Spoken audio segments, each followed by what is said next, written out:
Hi, I'm Desi Cerna. Welcome to Getting Started with the Pentatonic Scale. You know, the pentatonic scale is one of the most widely used scales in all of popular music. It's used to play melodies, riffs, solos, and bass lines. You can hear the pentatonic scale in styles such as blues, rock, country, folk, funk, R&B, metal, and even jazz. Let me give you some examples.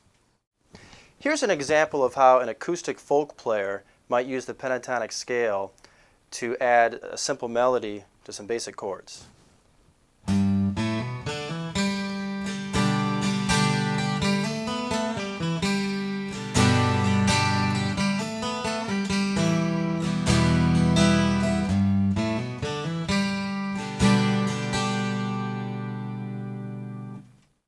Here's an example of how a blues player might use the pentatonic scale.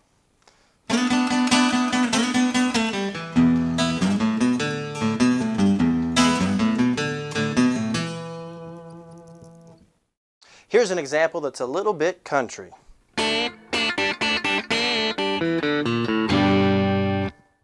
How about something funky?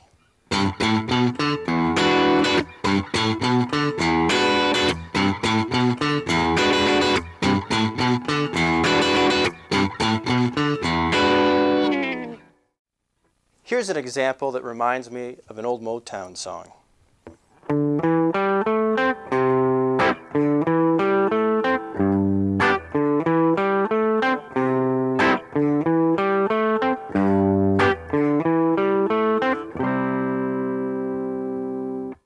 Here's how a jazz player might use the pentatonic scale.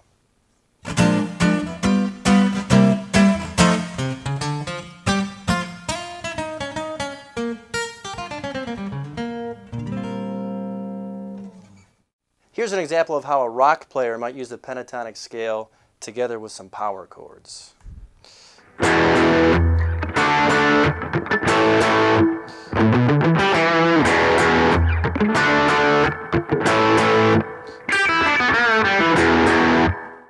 Many of the guitar solos you hear, if not all, include some pentatonic scale.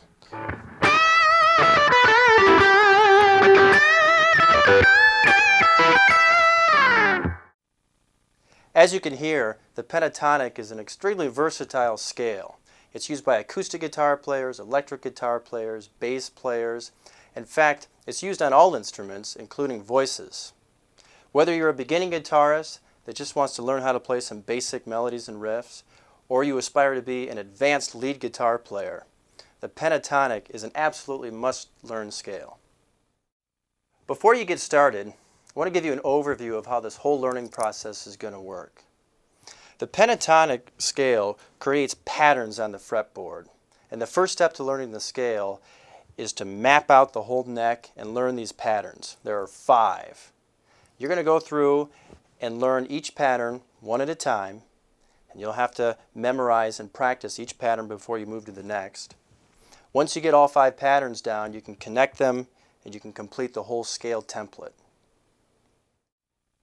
Next, you're going to learn how to take the patterns, move them, and transpose the scale into new keys. Once you've learned the patterns, you understand the different tonalities, you know how to transpose into different keys, you're going to learn some of the basic techniques that commonly accompany the scale. These techniques include hammer-ons, pull-offs, slides, bends, and even some alternate picking technique, including an exercise that will help you develop some speed and picking accuracy.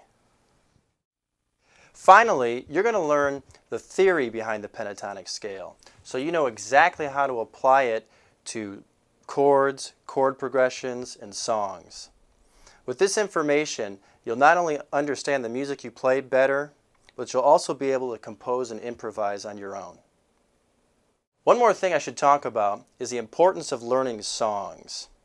One of the things that makes this video unique is that throughout each lesson, I reference several popular songs that I recommend you go look up and learn on your own.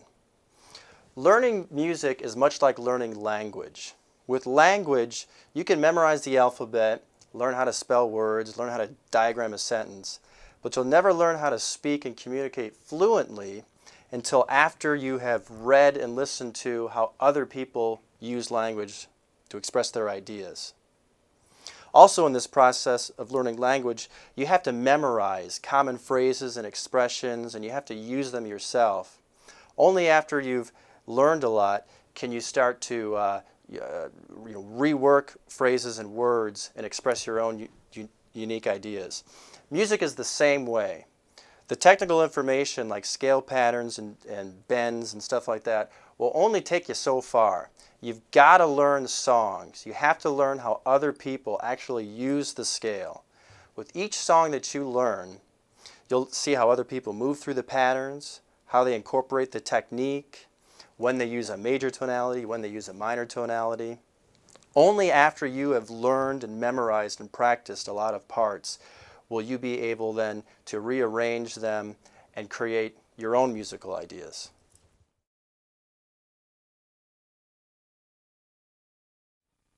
Okay, let's get started.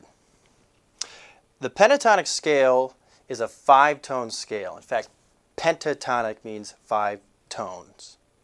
For example, the E minor pentatonic scale uses the notes E, G, A, B, and D. Now those 5 notes occur all over the fretboard in various octaves and in different positions.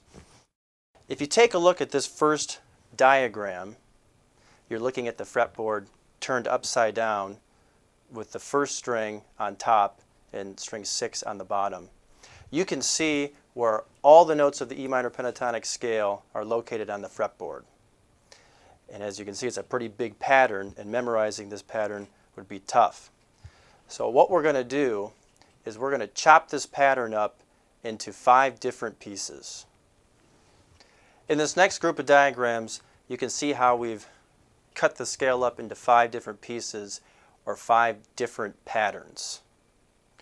Let's zoom in on that first diagram, pattern 1.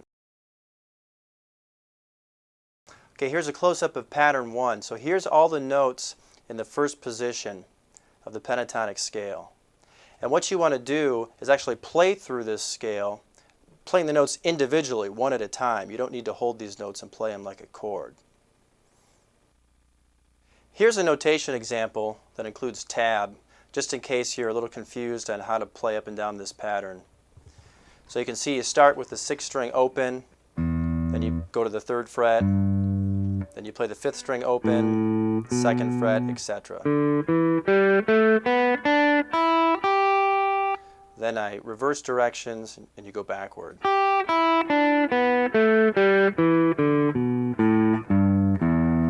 Notice when you go backward, you play the fretted note first and then the open string. So when you play up and down the scale, you're moving from one note to the next, each note getting higher than the one before it, or when you go backward, each note getting lower. You're putting the notes in musical order. Let me play through pattern 1 for you. It looks and sounds like this.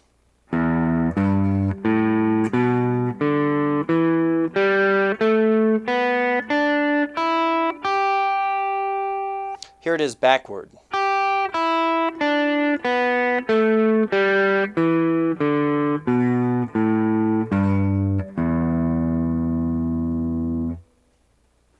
By the way, there's a couple different ways you could finger this. Originally I used my 2nd and 3rd finger, but you could use your index, your 1st and 2nd finger.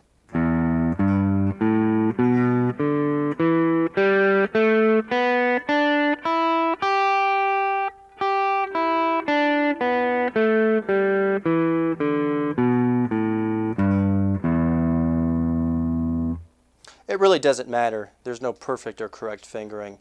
I do recommend you try to use at least a couple of fingers. Let's take a look at my right hand. I'm using a pick. I recommend you do the same. I hold the pick between my thumb and index finger, as most guitar players with good technique do. Also, when I pick through a scale like this, I always plant my hand down on the guitar. This gives me more control over the pick. It's not a good idea to try to float your whole arm over the strings. Plant your hand on the guitar, stay just above the string that you're picking.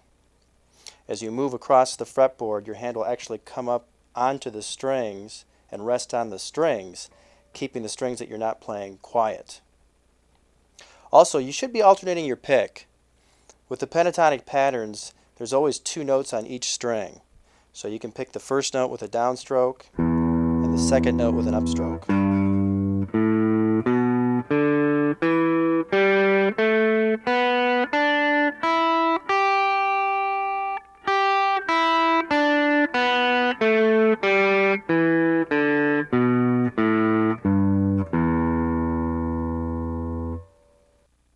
Let's play through pentatonic pattern 1 together. I'll give you a 4 count. Here we go.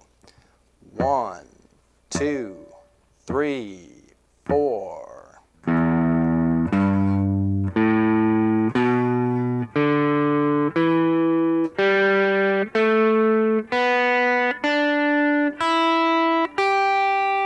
Backward. 1, 2, 3, 4.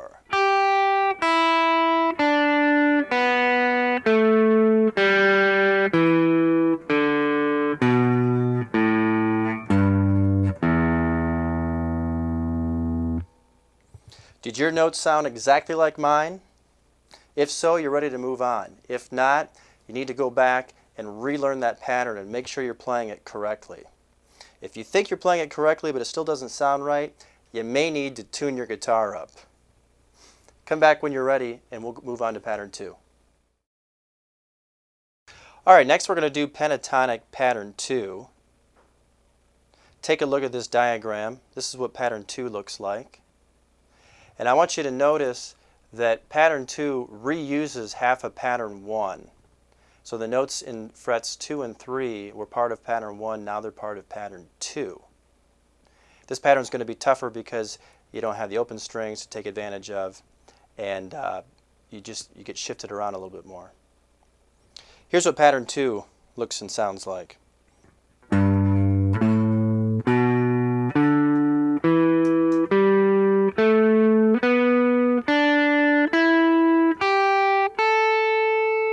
Backward.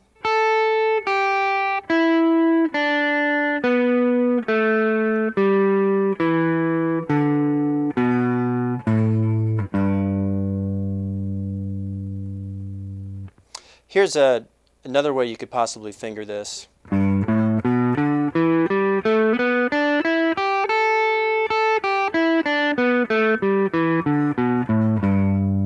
You could even get your second finger involved a little bit.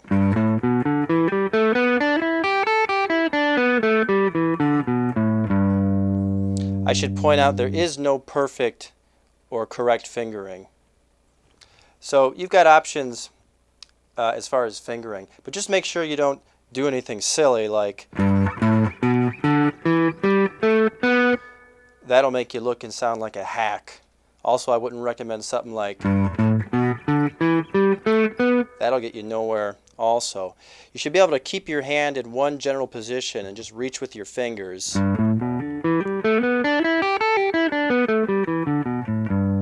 And grab all the notes. Okay, now it's your turn to learn and memorize and practice pattern 2.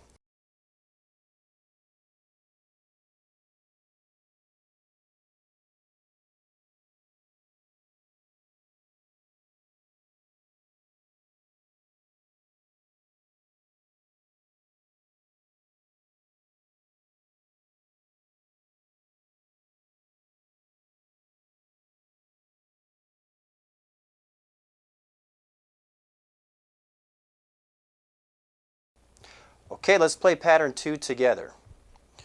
1, 2, 3, 4.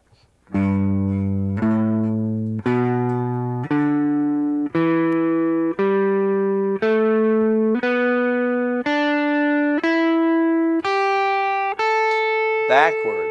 1, 2, 3, 4.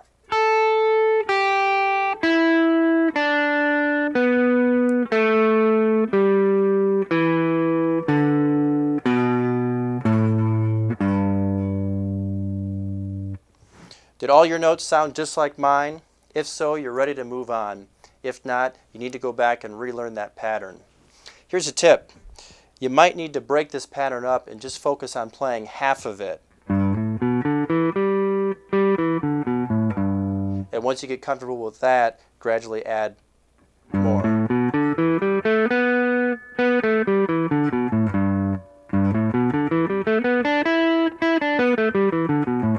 Sometimes tackling the whole pattern all at once is just too confusing, so break it up if you need to. Okay, next we're going to do pentatonic pattern 3. Let's take a look at it in the diagram first. Here's what it looks like.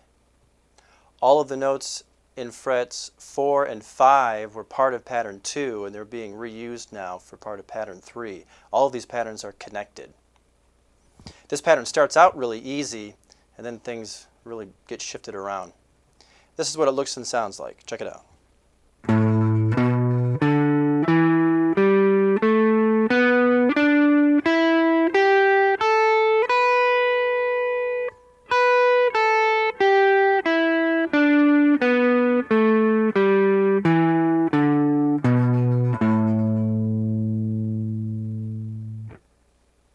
Okay, your turn. Once you get this pattern memorized, come back to the video and we'll play through it together.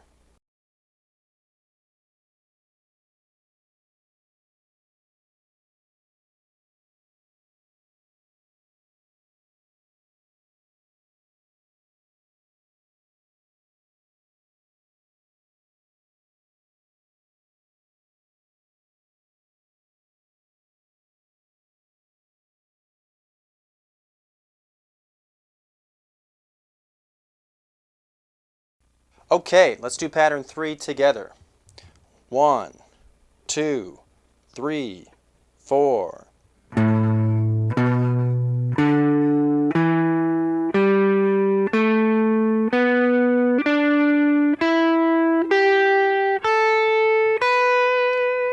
Backward. 1, 2, 3, 4.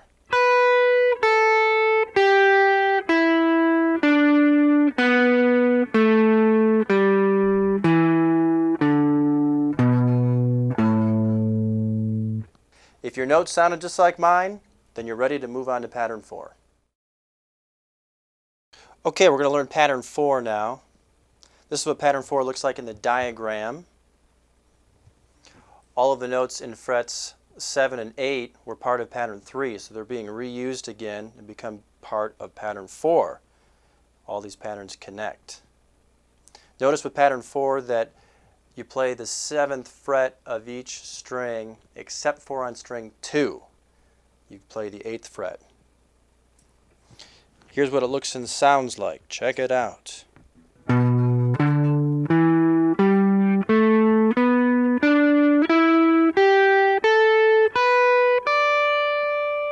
Backward.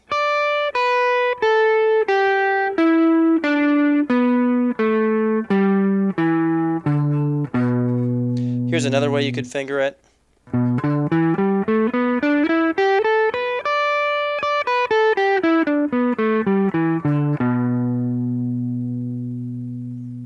Time to learn this one on your own. Come back when you're ready to play with me.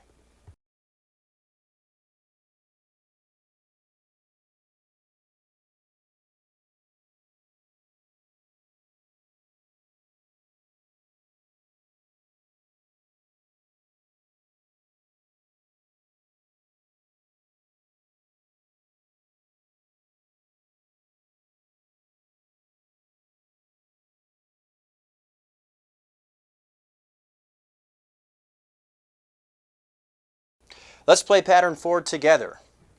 1, 2, 3, 4.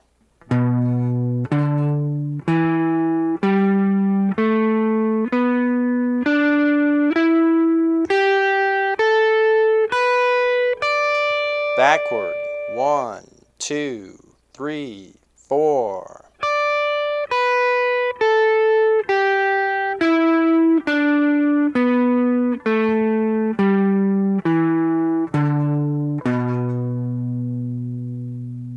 If your notes sounded just like mine, you're ready to move on to the 5th and final pattern. Okay, let's learn pattern 5. Here's what it looks like in the diagram. This is probably the easiest pattern to visualize because it's symmetrical. The the second half is a mirror image of the first half. All of the notes in frets 9 and 10 were part of pattern 4. They're being reused in this new position. And this is what it looks and sounds like. Check it out.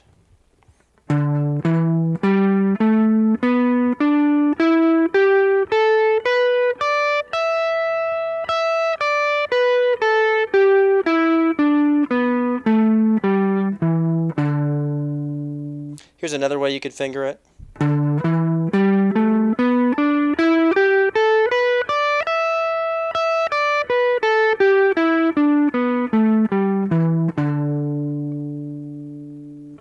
Time for you to memorize and practice this pattern. Come back when you're ready and we'll play together.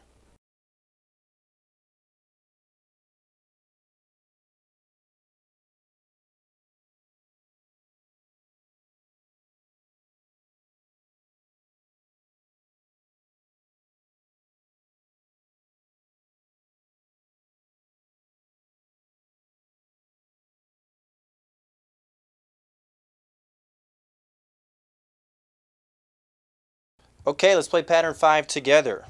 1, 2, 3, 4.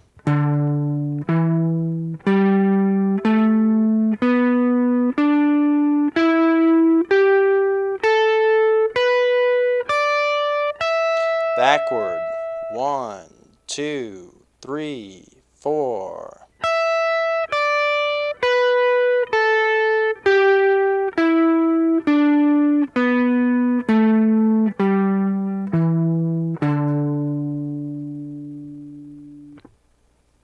If your notes sound just like mine, you're ready to move on.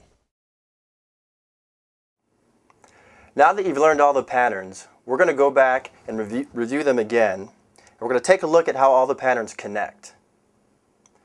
In this diagram, you can see all the patterns color-coded, and the colors illustrate how a portion of each pattern is reused when you go to the next position. This is how guitar players navigate the fretboard, whether they're playing the pentatonic scale or any chord for that matter. Memorizing shapes and patterns on the fretboard and how they connect and run into each other is essential to understanding music on any fretted instrument. So take a look at this diagram real quick and just notice how you reuse notes from each pattern when you go to the next position. I'm going to go through and play these patterns for you once again, and I just want you to notice how they connect. So here's pattern 1.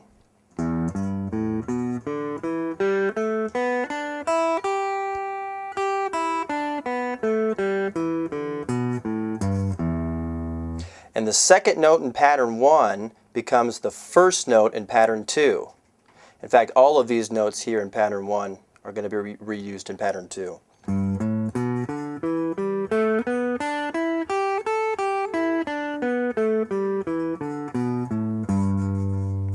The second note in pattern 2 becomes the first note in pattern 3. All of these notes in pattern 2 are going to be reused for pattern 3.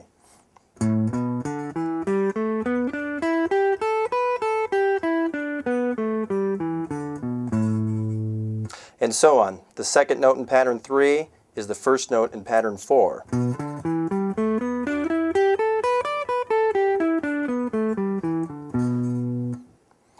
The second note in pattern 4 is the first note in pattern 5.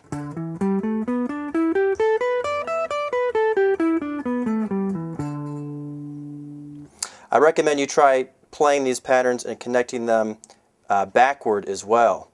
In other words, going from 5 to 4.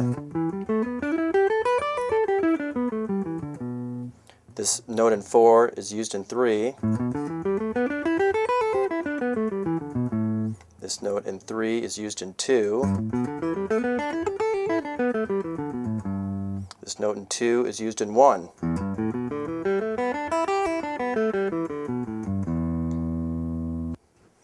I'm up here at fret 10. I'm going to replay pattern 5.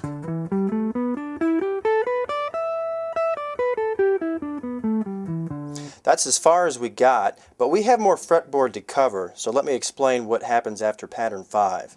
The second note in pattern 5 becomes the first note of a new pattern 1. It's going to start at the 12th fret on E. You're exactly 1 octave higher than you played pattern 1 to begin with in the open position. Here's a new pattern 1 starting at the 12th fret. Check it out.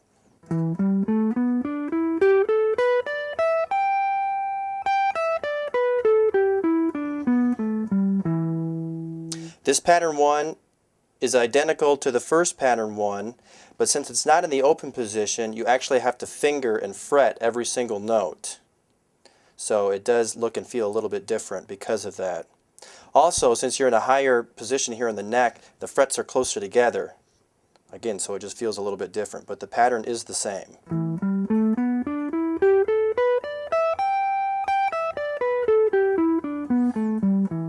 If you're playing an acoustic guitar, this is probably about as far as you're going to be able to go on the fretboard. In fact, it may be a little difficult playing this pattern because you don't have a cutaway here. So give it a shot anyway. Try this pattern on your own now. Let's keep going. The second note in pattern 1 becomes the first note in pattern 2. So you can play another pattern 2. This pattern 2 is 1 octave higher than the one you played down at the 3rd fret.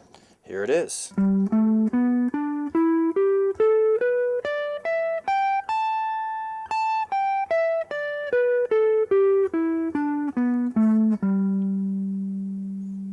So this pattern 2 is the same. However, since the frets are so close up in this position, it does look and feel a little bit different, but it is the same. Again, if you're playing an acoustic guitar, you probably won't be able to reach up and play this pattern, but that's okay. Let's keep going. This pattern, the second note in this pattern 2 is the first note in another pattern 3.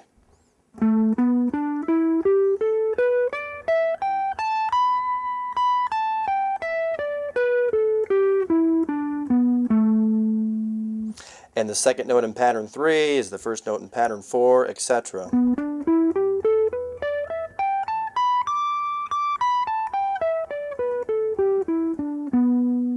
You can keep going until you run out of fretboard. I can actually fit another pattern 5 all the way up here.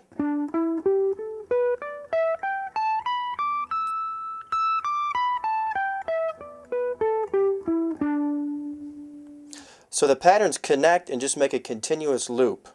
One pattern runs right into the next until you run out of fretboard.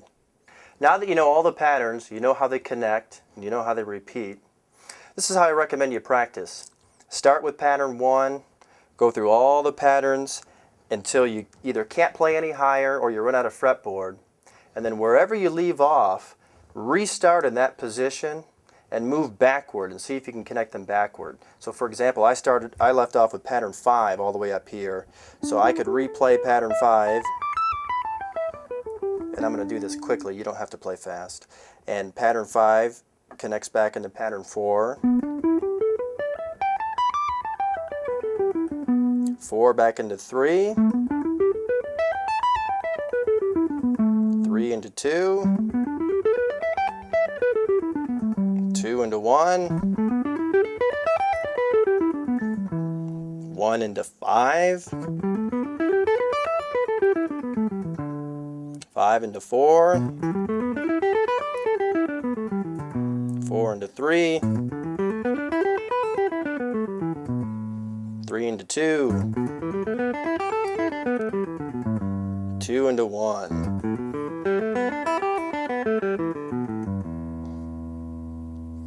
This is a great way to practice because you get used to connecting the patterns in both directions and you're covering the entire fretboard.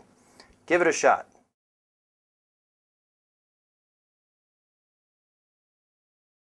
The key that you just learned the pentatonic scale in is E minor. You learned the E minor pentatonic. But the scale actually has another name because the pentatonic can be both major or minor depending how it's functioning. Take a look at this diagram here. You got 2 diagrams. Each one has pentatonic pattern 1 in the open position. In the first diagram, the colored circles represent the notes of an E minor chord. All of the notes for an E minor chord are found in the scale. And this scale can go together with an E minor chord or any song or progression that has an E minor tonality. In the second diagram, the shaded circles represent a G major chord. All the notes of a G major chord are also in the pentatonic pattern. So this pentatonic pattern can also go together with a G chord or any song or progression that has a G major tonality. So you can either call this scale E minor pentatonic or G major pentatonic. It would all depend what you're playing it over. Let me show you what I mean. So here's an E minor chord, and here is the pentatonic pattern. And they go together. This pentatonic scale can produce an E minor tonality.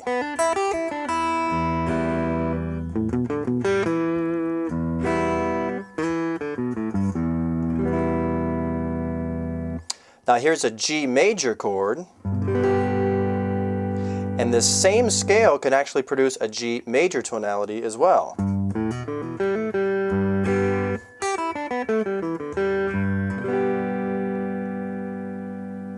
It all depends what you're playing the scale over, and it kind of depends on how you phrase it.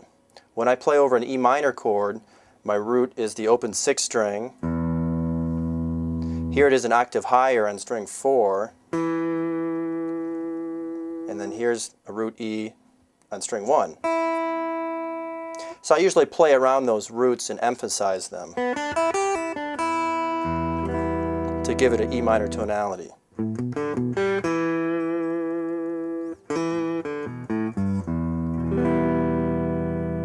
But when I play around a G major chord, even though I'm using the same scale, the new root G now is located in different areas. Here's G on string 6,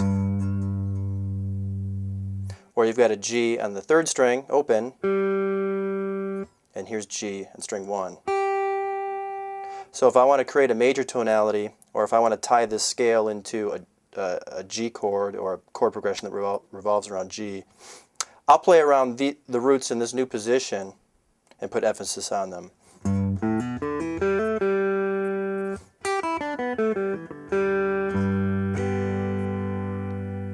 That was just a brief introduction to the different tonalities of the scale. We're going to talk more about it later. But for now, take a look at this song list. Here are some popular tunes that all have a prominent pentatonic riff or solo. And in this first list here, all of these songs use the E minor pentatonic. In other words, they're phrasing around the E.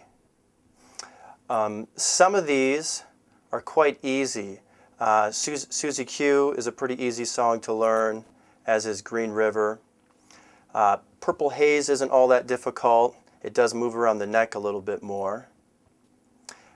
All of these songs have a little bit of technique in them, some bends and some hammer-ons. So if you're not familiar with basic technique, you might want to hold off on looking these songs up and wait until you learn that technique. Here's a list of songs that use the same scale. However, things revolve around the G root. So you're actually hearing the pentatonic used as a major pentatonic. On this list, the easiest song to learn is Wish You Were Here by Pink Floyd. In fact, this is a good song to start with if you're brand new to the pentatonic scale. There's 2 guitars in here that use the scale. The first one is kind of a rhythm guitar, and it plays a very simple pentatonic melody. That's the part I recommend you learn. But a second guitar comes in and plays a little solo. That's going to be more difficult, and you might want to wait before you attempt that. Amazing Grace is an example of a vocal melody. The part that you sing on that song is right in the pentatonic scale. This song is played in various keys, but it does work in G major pentatonic as well. So I recommend you look up some of these tunes and give them a shot. You can start using the scale right now.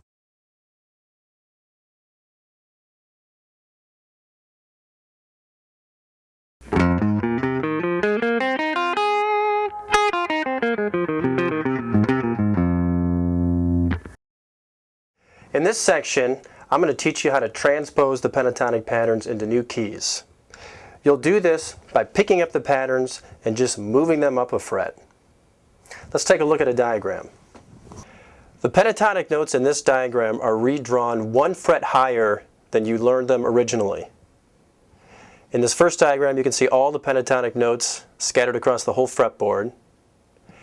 And in the diagrams below, you can see the notes broken up into the 5 patterns. These patterns are exactly the same as the last key, and they will connect exactly the same. The only difference is everything has been moved up 1 fret. Let me show you what I mean. With this new key, you no longer have the open strings to use, so you're going to actually have to physically fret and finger every note. This is what pentatonic pattern 1 looks like beginning at the 1st fret.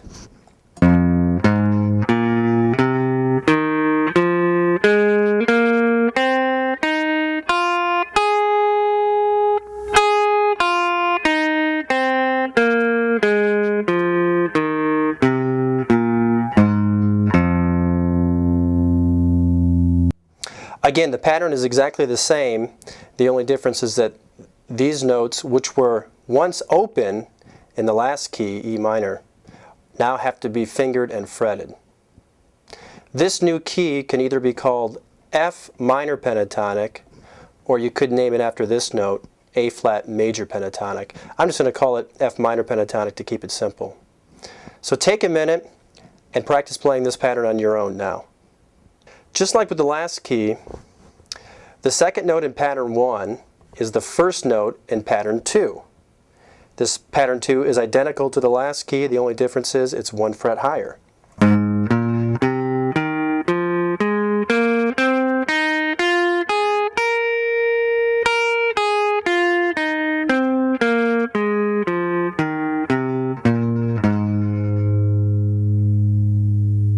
Take a minute and practice playing pattern 2 in this new position on your own.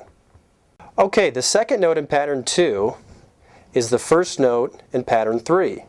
Here's pattern 3 in this new position.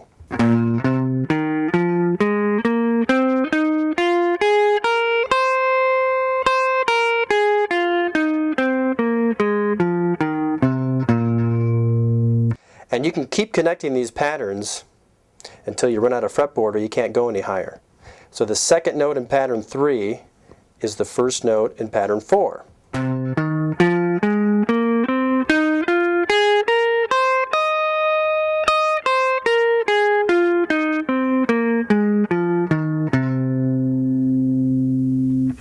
If you can't remember these patterns, you probably need to go back to the original key and re-memorize them. Make sure you have them completely committed to memory. The second note in pattern 4 is the first note in pattern 5.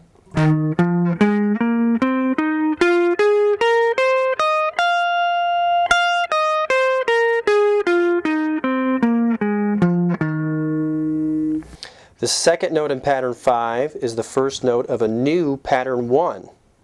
You're exactly 1 octave higher than you started. We started at F at the 1st fret. Now you're at F an octave higher at fret 13. Here's pattern 1.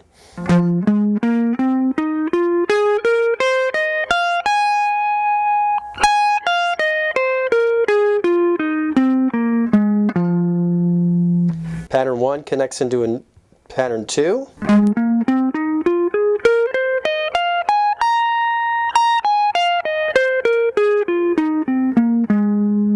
Two connects into 3.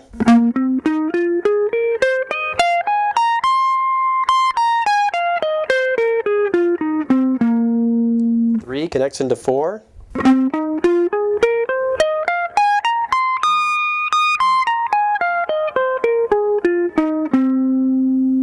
And that's as high as I can go. Take some time now and practice connecting the patterns and covering the whole fretboard in this new position, F minor. Start with pattern 1, connect 1 into 2, into 3, into 4, into 5, into 1, and so on until you can't go any higher. And I recommend that you restart wherever you leave off and connect the patterns backward until you get back to pattern 1 again. Once you do this, come back to the video and we'll move on to a new key. Okay, new key. In this diagram, I moved everything up one more fret. So now pattern 1 will begin in fret 2. Let me show you what this looks like.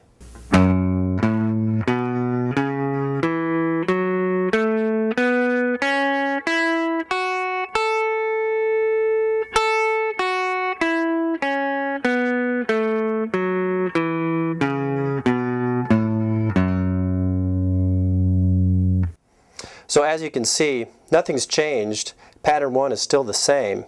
It's just been moved and you're just playing it in a new position. And pattern 1 still connects into pattern 2 the same.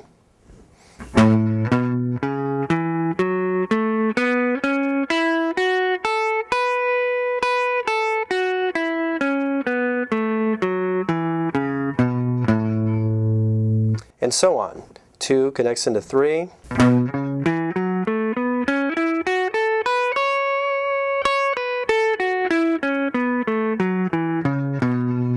3 connects into 4. I'm going to speed this up a little bit, but you don't need to play it fast. 4 connects into 5.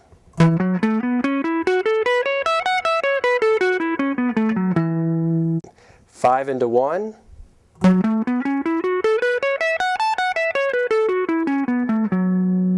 1 into 2.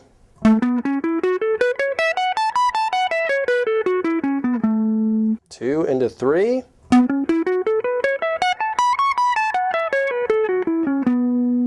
3 into 4. This is going to be a tight fit for me.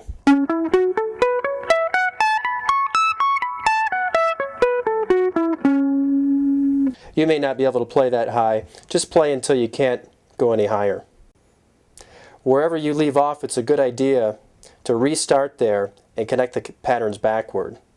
So for example, I could replay pattern 4 and then 3, 2, 1, 5, 4, 3, 2, 1. And I'd be back to where this all started.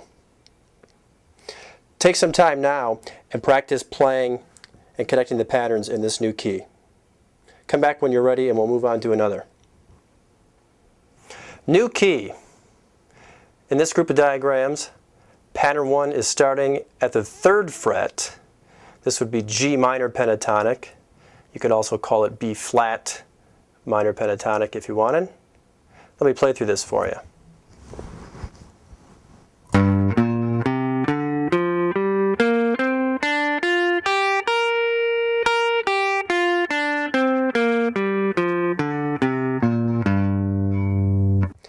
And of course, pattern 1 connects into pattern 2, pattern 3, etc. until you run out of fretboard.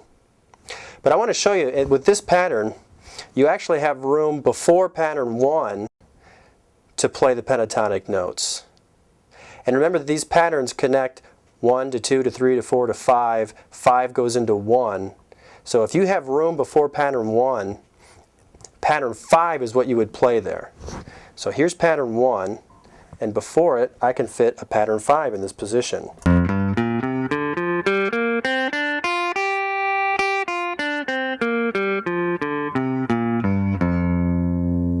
Let's take a look at this in a diagram.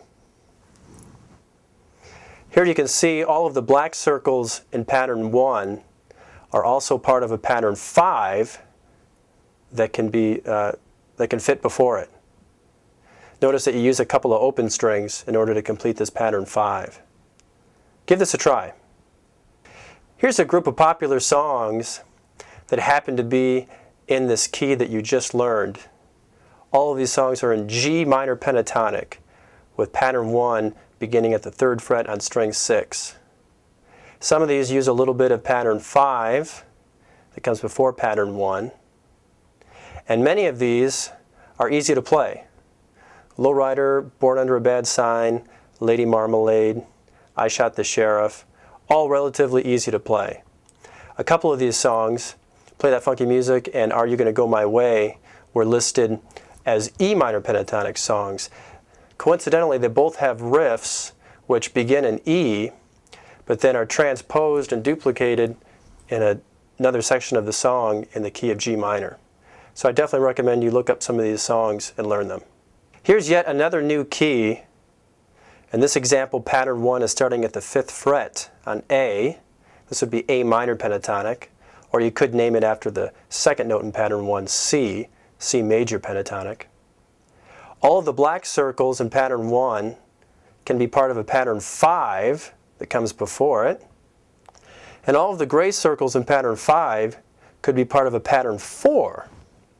So you can see the further up you start pattern 1, the more patterns you could fit before it. Let me play through this on the fretboard for you. Pattern 1.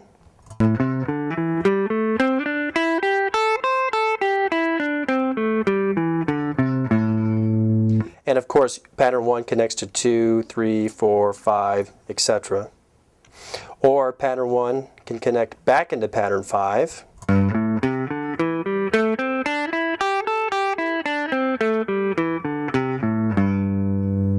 And pattern 5 can connect back into pattern 4.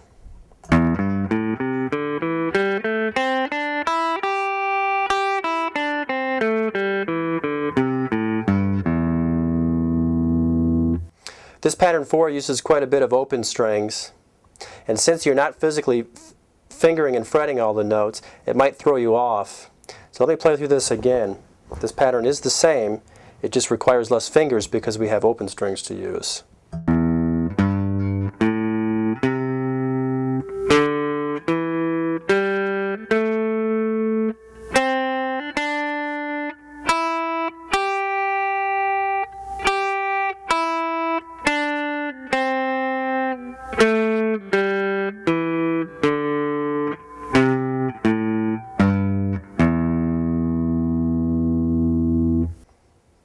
Take a minute now and practice covering the whole fretboard with A minor pentatonic.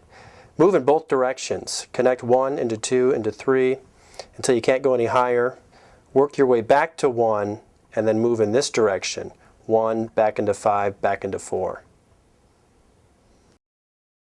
Now that you understand how to transpose the pentatonic patterns, you can do so by starting at any fret.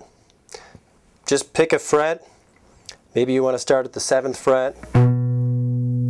Play pattern 1. Connect pattern 1 into pattern 2, pattern 3. Keep connecting the patterns till you can't go any higher. Wherever you leave off, restart in that position. Connect the patterns backward until you get back to pattern 1. Then, check to see if you can't move in this direction. Connect pattern 1 back into a pattern 5, back into a pattern 4. Maybe you can even fit a pattern 3. Once you complete the whole fretboard in a key, move the patterns again, restart at a different fret. I recommend you make this a daily practice routine to complete the whole fretboard with the pentatonic scale. And make sure that each time you practice, you always play in a different key. You don't want to start associating the patterns with specific fret numbers that are only good for one key. Because when you really start using this scale, you'll be all over the fretboard and you'll be in various keys. Since the patterns are always the same and they always connect the same, it shouldn't make any difference what key you're in or where you start them. Your fingers should know how to play a pattern 1. You should be able to visualize how pattern 1 moves into pattern 2, and so on. So each day as you practice, mix it up and always put a different key in front of you. Here's another list of some more pentatonic scale songs you could look up and learn. Most of these are for guitar, but I do have a bass song in here or two. Most of these are for like a riff or melody. Some of these are guitar solos. If you're looking for easy songs to learn, I would suggest you start with My Girl by the Temptations. Very easy pentatonic riff. It's also one of the most recognizable pentatonic riffs. Other relatively easy songs include Money by Pink Floyd and Breakdown by Tom Petty. There's plenty of free stuff floating around the internet. Just do a search for Tab. I'm sure you can find lots of stuff to help you learn these songs.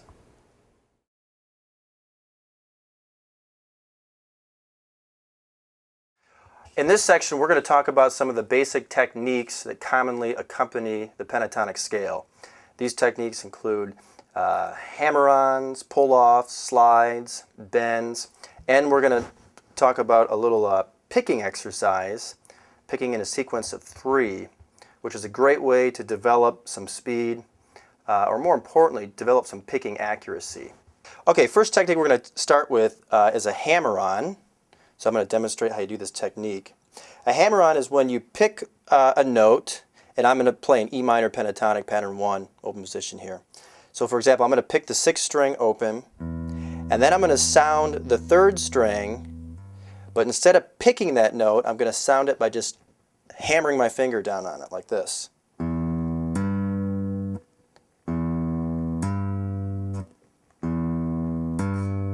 So I am not picking the string when I hammer this finger down. I pick the first note, but then I sound the string by hammering into the next. And you can do this through the whole pattern.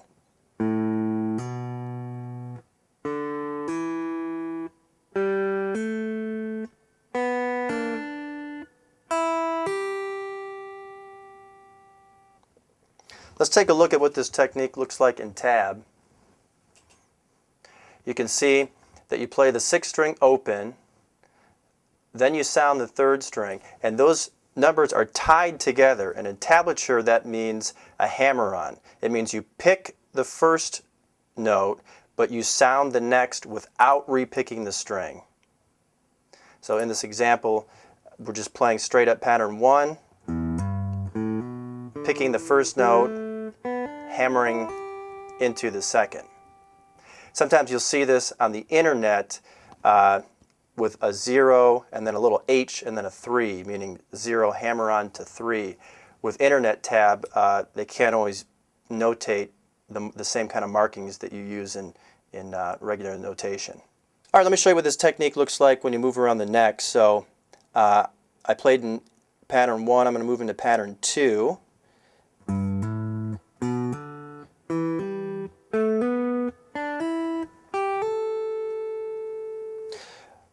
So in pattern 2 here, I have to actually fret both notes. I don't have the open strings to use.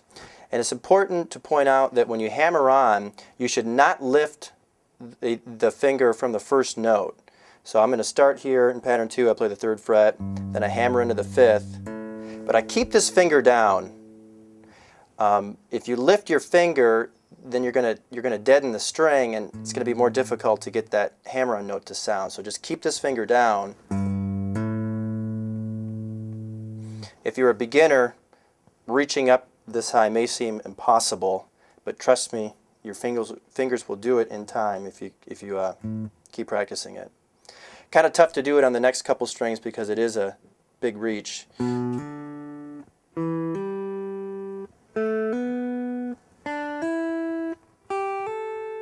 Also, make sure you get right up behind the frets. That's where the notes ring best. If you're back here, it may not ring too good. So you can practice this technique in any of the patterns and in any key.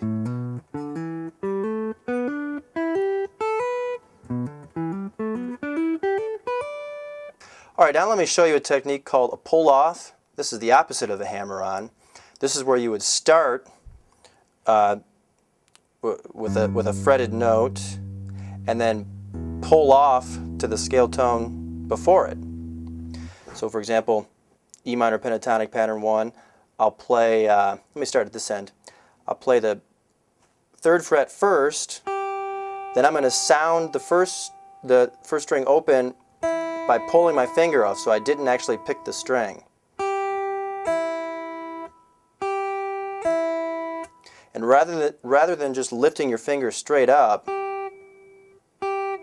you actually have to pull it to the side a little bit. You're literally picking the string with the finger as you pull it off.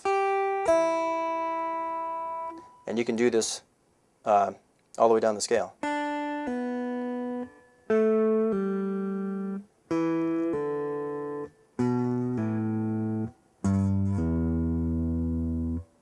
If you take a look at this notation, you can see that this is notated just like a hammer-on with a tie. So you pick the 3rd fret of the 1st string, then you have to sound the first string open, the notes are tied together, so you do not pick that second note. You've got to sound it without picking it. So since you're going from fret 3 to the open string, obviously this is a pull-off. You couldn't hammer on from 3 to 0. On the internet, you might see this written as 3, and then the letter P, and then a 0. 3 pull-off to 0. Because on the internet, they're not able to make all of these markings you see in tab. Okay, once you get the idea here, you can move this around and try it in different patterns. I'm moving to pattern 2, so I'm going to pick the 5th fret, and then I'm going to sound the 3rd fret by pulling this finger off. And notice that I have the 3rd fret fretted before I even pull off to it, so you do have to have your index finger down at fret 3 before you even pull off.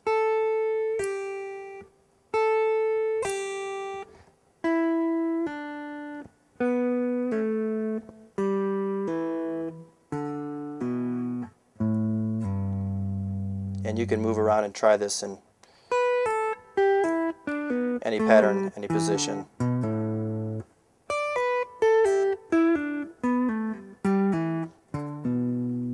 Here's how you can combine both techniques, a hammer-on and a pull-off.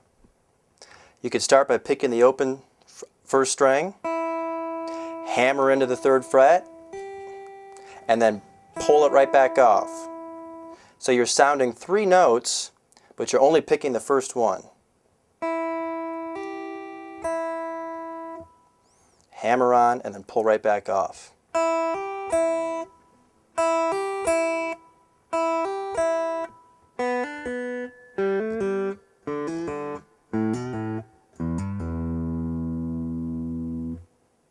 This is what it looks like in tab. You can see you've got the open string, then the 3rd fret, and then the open string again. They're all tied. That means you only play the first one. You have to sound the others without picking the string. Hammer-ons and pull-offs are used all the time. Just about every song that I referenced earlier includes some hammer-on and pull-off techniques. And if you've never used these techniques before, they might seem a little bit awkward. But actually, when you get used to them, it makes playing easier because it's so much work to have to pick every single note. Your fingers can get used to these techniques, and then you can actually play more notes with less effort.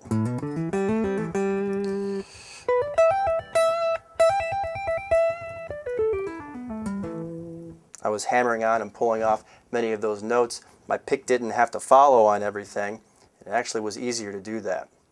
So work with these techniques, your fingers will get them down, and you're definitely going to need to get them down to play most of the songs that I reference. Okay, let's talk about a new technique, slides. Let me give you an example of how you would slide between notes. I'm in a new key. I'm going to play an A minor pentatonic, which starts at pattern 5. I'm going to use a little bit of pattern 5 before it, and a little bit of pattern 2 up here. So when you slide, you basically just pick one note from the scale, and then you don't lift your finger up. You actually just slide right into the next fret, and you sound the next note by sliding into it.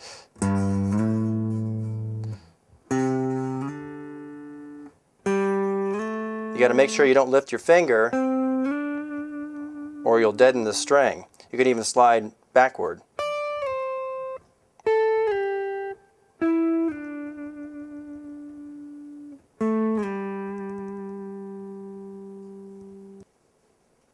Let's take a look at how the slide is notated in tab. So you can see that you play the 3rd fret of string 6, then you play the 5th fret of string 6, and that line leading up between means a slide.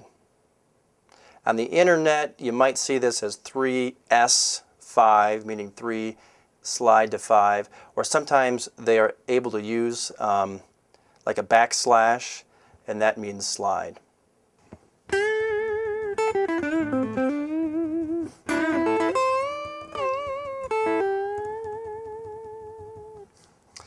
Let's talk about bends. Now before we start this section, I should say that bends are really difficult to play on an acoustic guitar because the strings just really aren't made for it. You can still learn this technique and give it a shot, but if you feel like it's impossible to move those strings and you're playing an acoustic guitar, that's the reason. In fact, The bending technique is going to be tough even on an electric if you've never done it before. It just puts a lot of extra stress on your fingertips. But like anything else, you can learn this technique. You do need to learn it for some of the songs that I reference. I'm going to play an A minor pentatonic. I'm going to fret and pick the 8th fret of string 2, and then I'm going to bend it up and make it sound like the next note in the scale.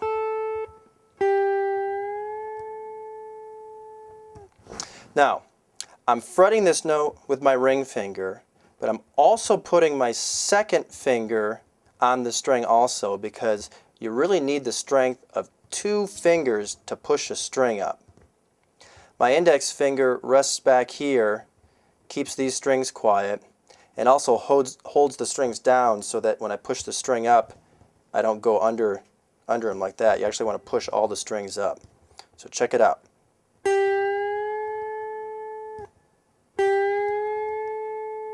Notice I'm wrapping my thumb too. I'm really squeezing the neck. You really need to put some muscle behind the string when you bend it.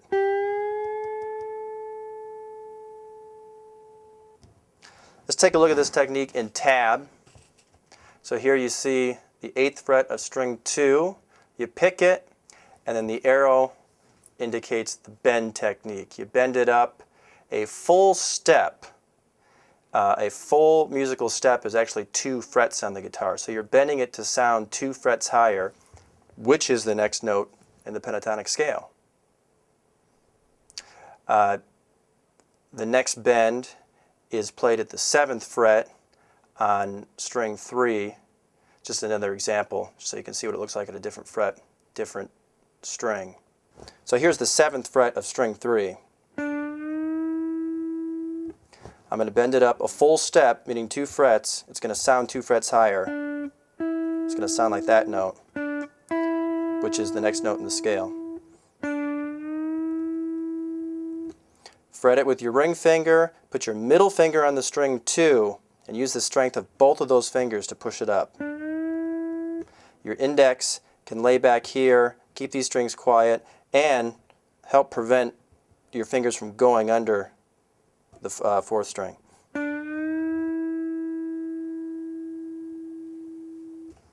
Bends are pretty common, more common in guitar solos than regular guitar parts, just basic riffs and melodies. And there's all different sorts of ways you can bend. You see guitar players, shake notes all the time. I'm going to show you a couple of the most common and most basic ways that you can bend. So here's a little variation on the bend that you already learned. Okay, we're going to do a bend and release. So this time I'm going to bend the note up just the same as I did before. But then I'm going to release it. You're going to hear it come down. Sometimes you want to just bend a note up and that's it. Sometimes you want to release it and hear the note come down. Here's what it looks and sounds like on the 3rd string.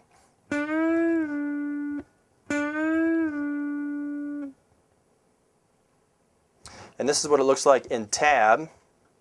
So you pick the 8th fret, you bend it up, and then you let it come down, and you see the 8th fret written in parentheses. That means the 8th fret is still ringing. It's in parentheses because you don't repick it. And the next bend is the one on the 7th string. Again, pick, bend it up, release it. It's still ringing, but you don't repick it. Here's another variation you probably should learn.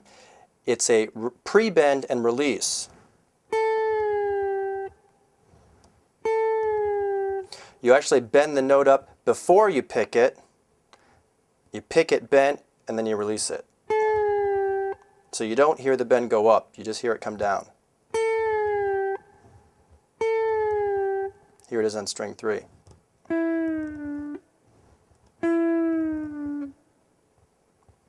This is what the pre-bend and release looks like in tab. So you pick the 8th fret. Notice you got an arrow going straight up, which means bend it before you even pick it, and then you'll hear it come down. The next one is the same bend at the 7th fret. By the way, on the internet, people usually will type the letter B to indicate a bend, although I have to say that there really is no standard way to notate a bend on the internet, and you know, each person that posts a song seems to have their own way of doing it, and even I get a little confused from time to time.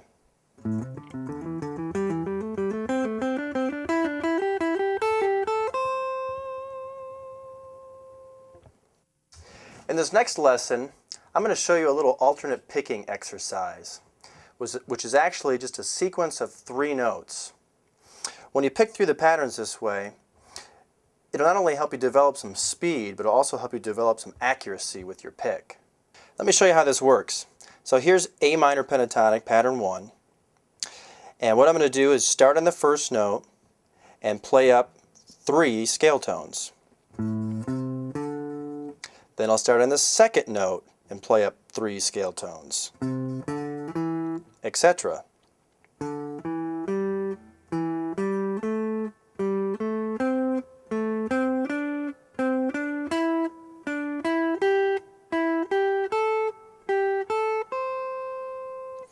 Another way you can think of it is play 3 scale tones, and then wherever you leave off, back up and start 1 scale tone lower. So I'm leaving off here. I'm going to back up in the pattern, and here's my new starting position. I'll back up, restart, back up, restart, etc.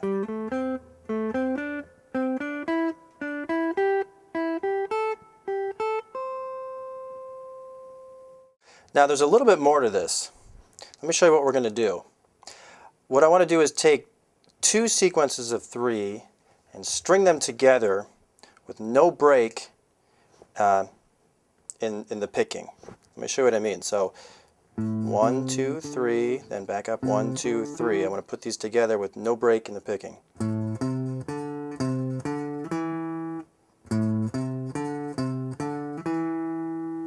And if you can watch my right hand, you should be alternate picking. Start with a downstroke. Continuously alternate. Don't skip or repeat any stroke. So down, up, down, up, down, up. Down, up, down, up, down, up. Be careful that you don't make this mistake.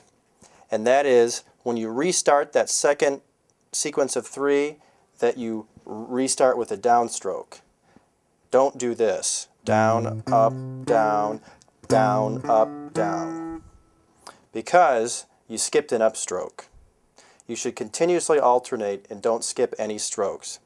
Again, it should be down, up, down, up, down, up.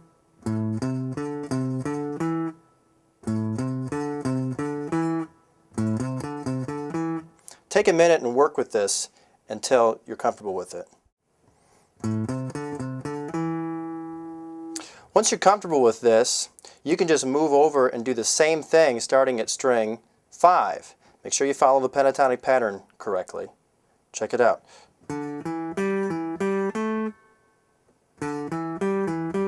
So I put 2 sequences of 3 together starting here.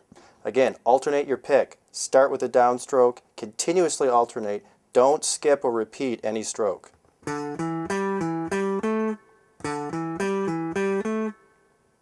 Once you're comfortable with this new set of strings, you can move on and go through all the others the same way. So now I'm going to start on string 4.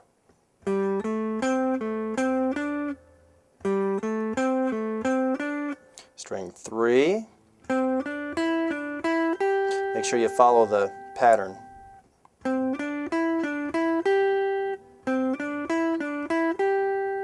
Finally, string 2.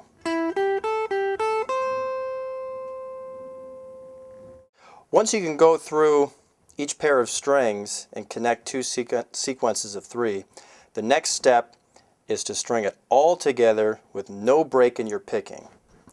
So you'll start on string 6. When you finish the 2 sequences of 3, you'll immediately start right on string 5, then right to string 4, and you keep going with no break in your picking.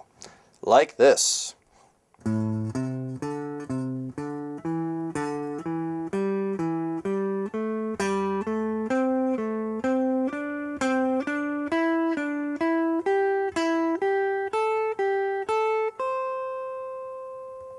Let me do that again and watch my right hand. I'm going to start with a downstroke. I'm going to continuously alternate. I'm not going to skip or repeat any notes. I'm not going to take any breaks. Not going to slow down or anything. Check it out.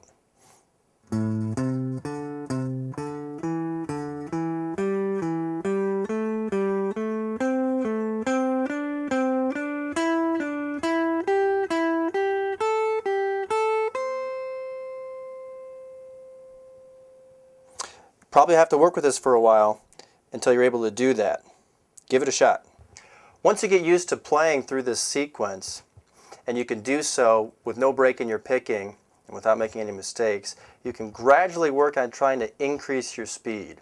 Just make sure that as you try to play faster, that you don't try to increase your speed so much that you get sloppy.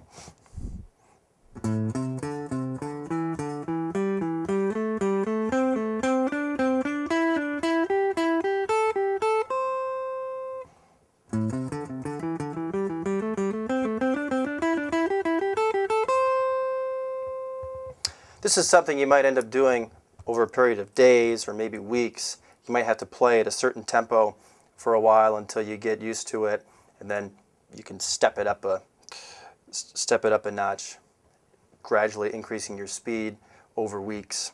Also, what you can do is work on using this picking sequence with all of your patterns. So instead of just doing pattern 1, work it out in pattern 2.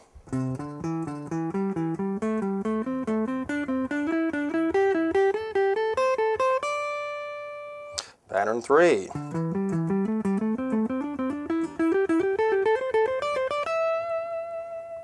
Etc.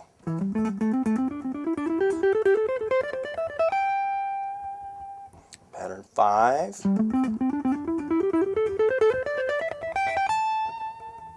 Pattern 1.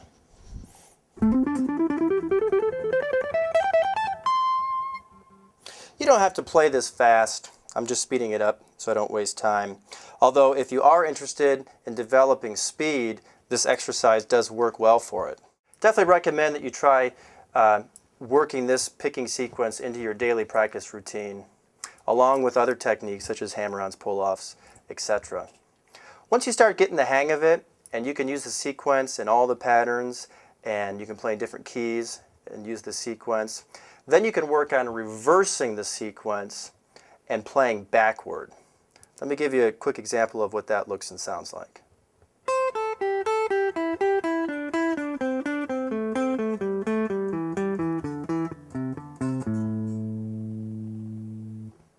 So when you reverse everything, you're going to start on top.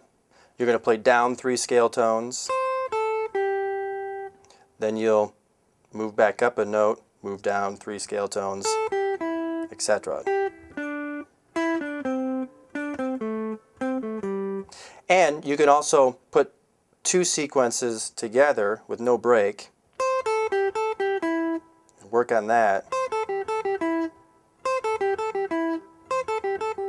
So I started on the first string. Now I can do the same starting on the second string. When you do this, make sure you follow the pentatonic pattern 1.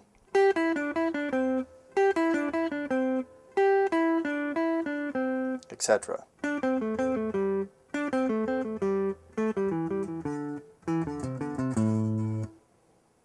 Then you can work on playing down the whole scale with no break in your picking.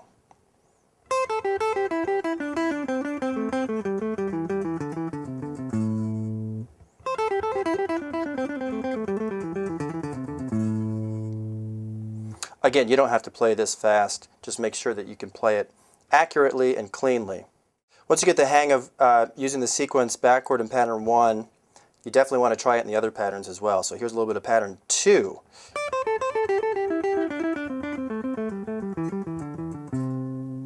Three, 4, 5. Pattern 1. It's got a neat sound when you go backwards, especially when you play it quickly. This technique is used a lot in guitar solos.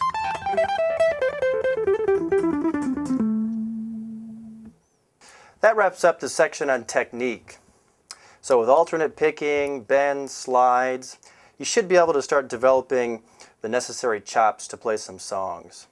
But you don't need to work on these techniques and exercises before you start learning songs. Just wanted to introduce them to you so you can begin working on them. But really, you'll master these techniques as they come up in the songs that you learn. So once you get the hang of the techniques, focus on learning songs.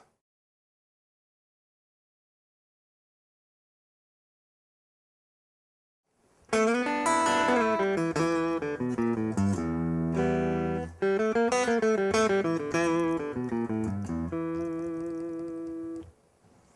wanted to talk about the blues scale. You know, players sometimes add extra notes into the pentatonic. In particular, right in between the notes in pattern 1, the notes on strings 5 and 4. So for example, here's E minor pentatonic in the open position. I can add in a note between the scale tones on patterns 5 and 4 like this.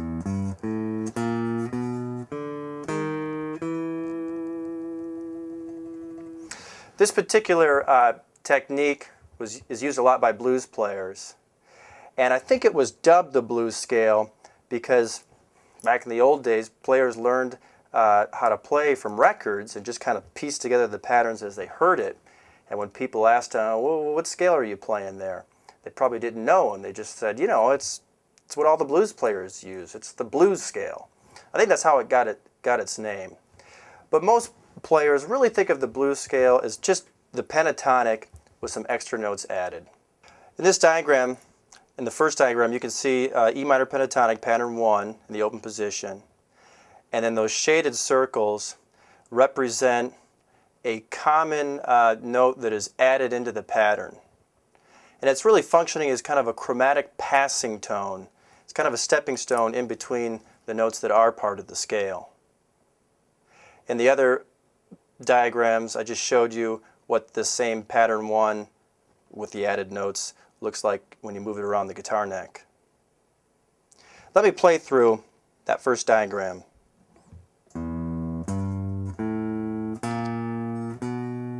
There's the added note. And then it occurs in the next octave right there.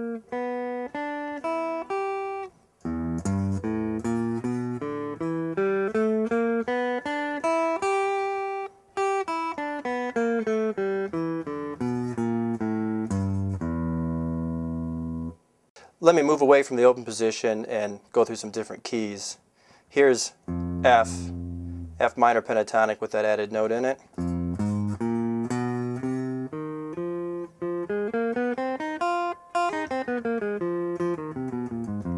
Etc. So you can move this around.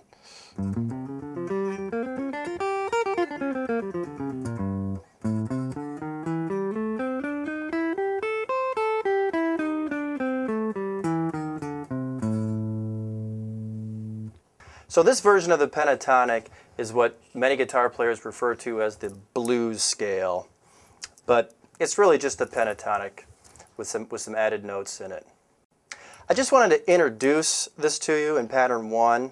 I don't think it's necessary to go through and relearn all the patterns and relearn where all the different locations where extra notes could possibly be added.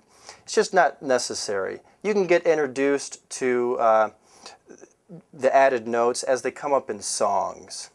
Just wanted to make sure that you understood that you might have some extra notes that come up in the pentatonic songs you learn. Here's a list of songs that use the pentatonic scale with some added notes in it.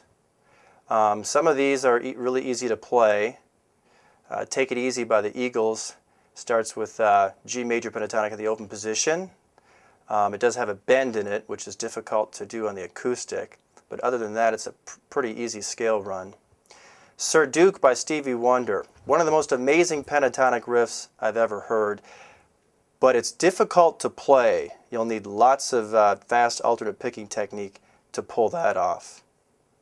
If you're looking for a really easy song,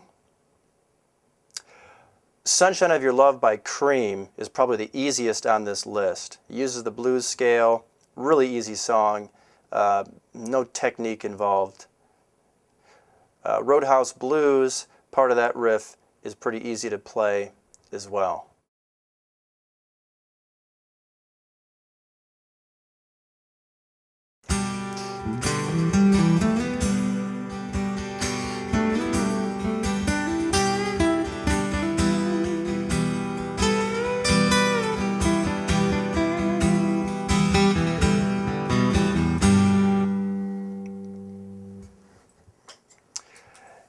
In this section, you're going to learn some of the theory behind the pentatonic scale, so you know exactly how to apply it to chord progressions and to songs.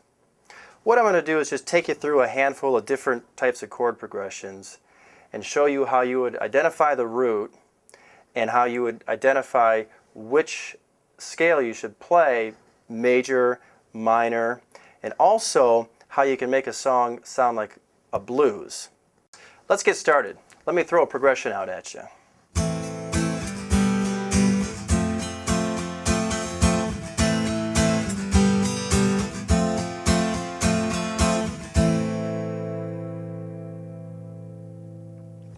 Almost sounds a little bit like the solo section to Stairway to Heaven. I'm using the chords A minor, G, and F. So the first thing you have to do is figure out what's the root chord of this progression. Now if you listen carefully, even though I have three different chords here, the A minor seems to be the tonal center of this progression. It's where things begin and end. So the correct scale to play over this whole progression is A minor pentatonic. The pentatonic always follows the root chord in the progression. So let me play some A minor pentatonic over this and you can hear what it sounds like.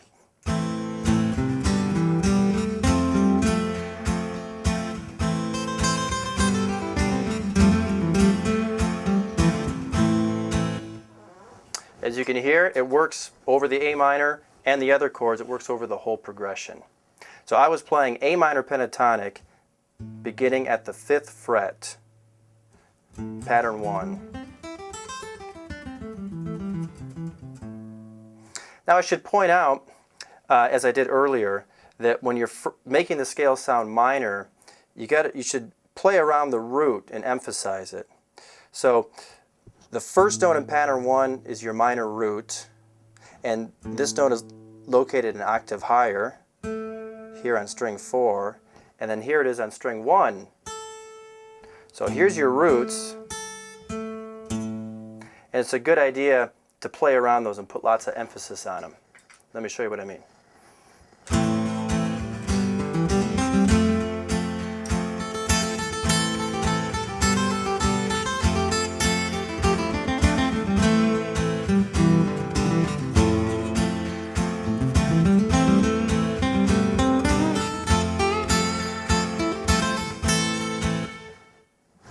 When you emphasize the root, it really helps to tie the scale not only into the root chord and the progression, but the whole progression.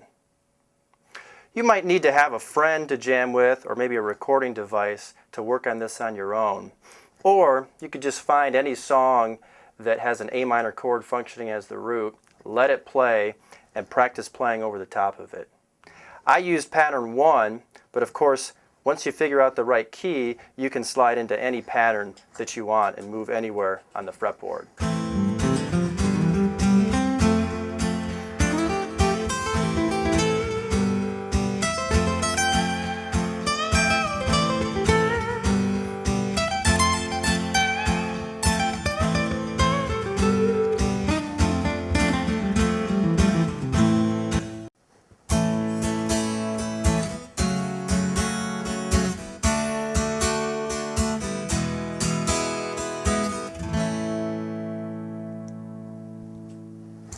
All right, let's try a new progression.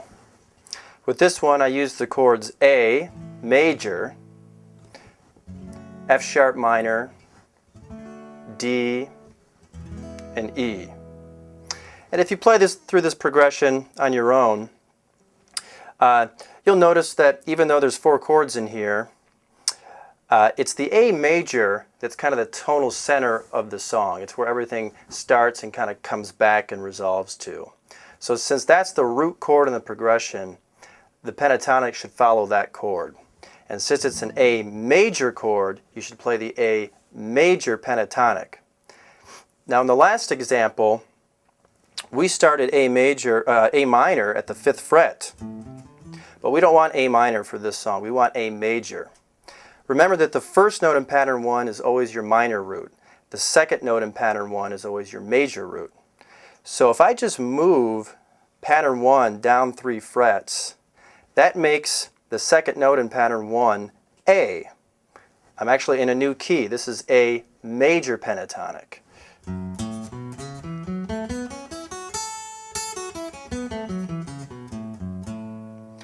This is the correct key and the correct scale, or the correct position, to play in for this new progression. Now I should also point out that you'll have to phrase a little bit differently when you're using the pentatonic as a major scale, because the root is located in different spots. This is no longer the root. The root is now the second note in pattern 1. Here it is on string 3, and here it is on string 1. Those are all your A's.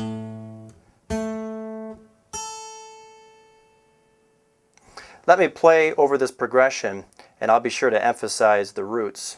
Check it out.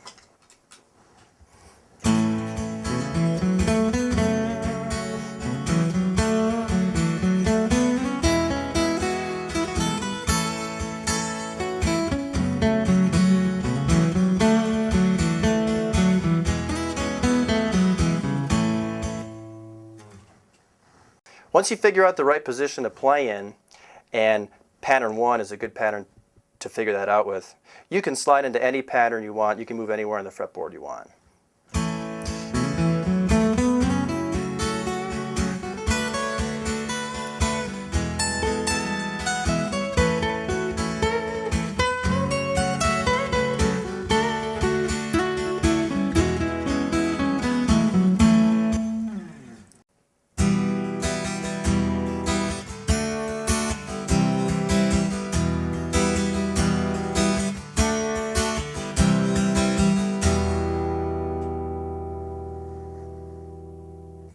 Okay, new progression.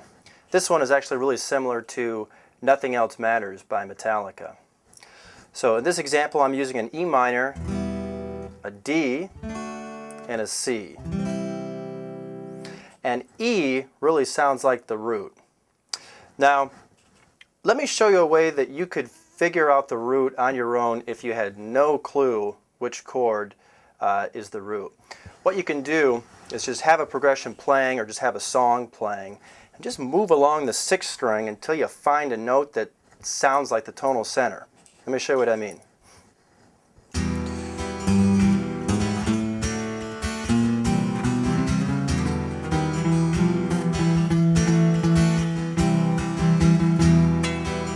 That sounds like it works.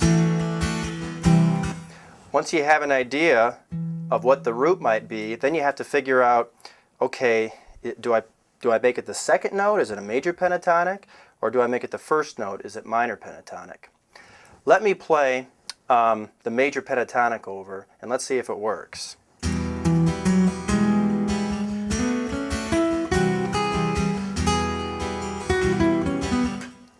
Doesn't sound like a fit to me. Let me try the E minor pentatonic, and let's see how that works.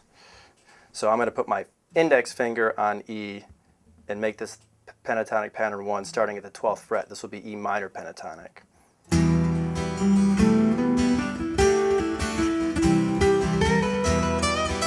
Sounds like a match.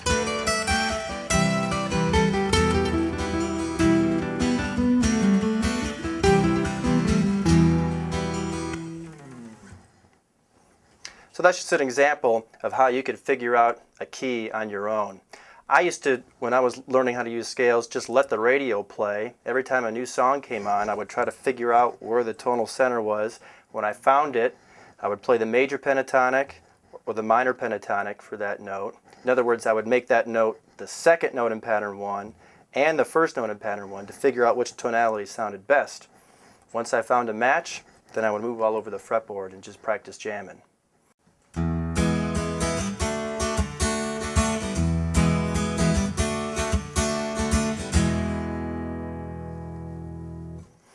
New progression. With this one, I was using an E major and a D major. And if you listen carefully, it's really the E that sounds like the root. So I want to play E major pentatonic.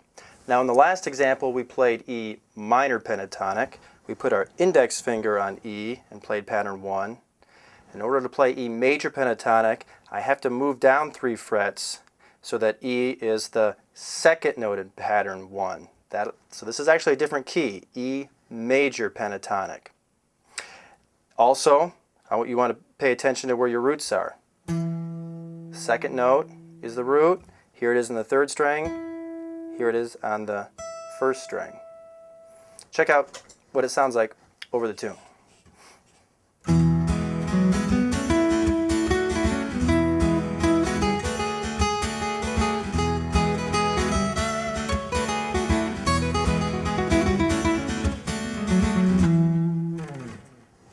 You get the idea.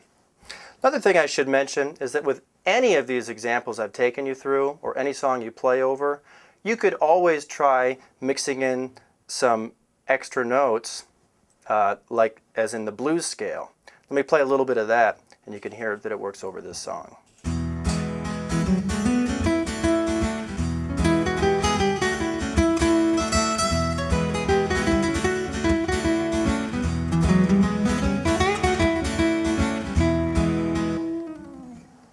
Something to keep in mind is you can always try mixing in some extra notes.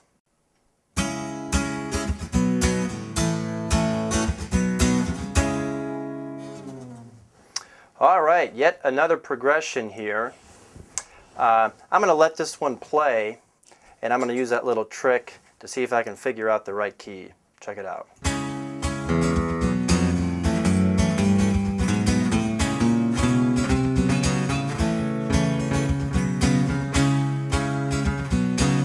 So that's the note. Is it major?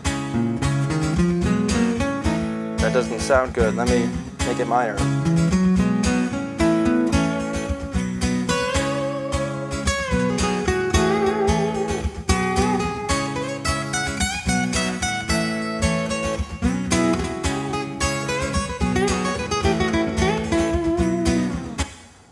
That's it. Well, what was it? It was C sharp minor pentatonic. And I could have moved into any pattern, moved into any position. I could have worked in the blues scale. I did actually work in a little bit of it.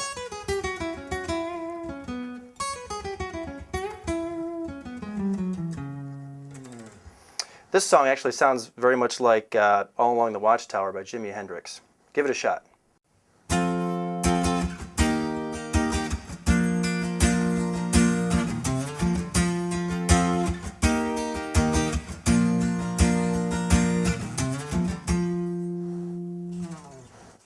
This almost sounds like a Hendrix song too. Kind of resembles Wind Cries Mary. I've got a handful of chords here. In this particular progression, I hear F is functioning as the root. Let me try some F minor pentatonic over this.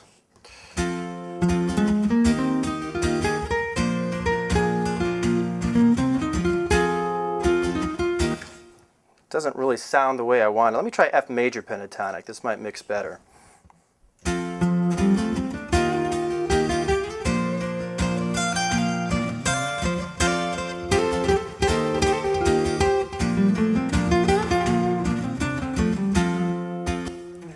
That sounds more like what I want. So I played F major pentatonic. I positioned pattern 1 so that the second note was F. And of course I can move into any pattern. I can put in some blues scale if I wanted to also. Those are just a couple of my own examples, just so you could understand how you can begin to apply this scale to other songs, including your own music. So the rule is that the pentatonic follows the root chord in a progression. If the root chord is major, then you play the major pentatonic. If the root chord is minor, then you play the minor pentatonic. Now, there's always exceptions to every rule. And sometimes you'll have a song with a major chord functioning as the root, yet the minor pentatonic is played. This creates a blues sound, and this trick is commonly used in blues. Let me give you an example.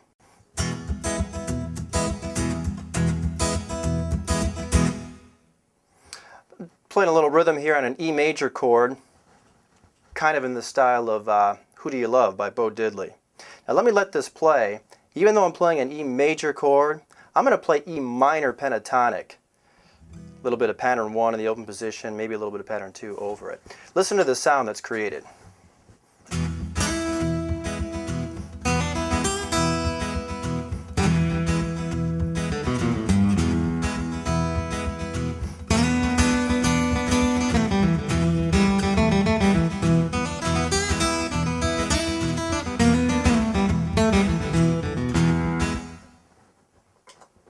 When you mix minor over major, it creates a little bit of tension or dissonance. And that's the sound that we know and love as the blues. So it actually can work, and you can make some neat sounds. It's common not only in blues songs, but a lot of blues-based rock songs will use this trick as well. Let me switch keys and give you another example of using this blues technique. I'm going to play a song that revolves around an F sharp major chord, yet I'm going to play F sharp minor pentatonic over it. Check it out.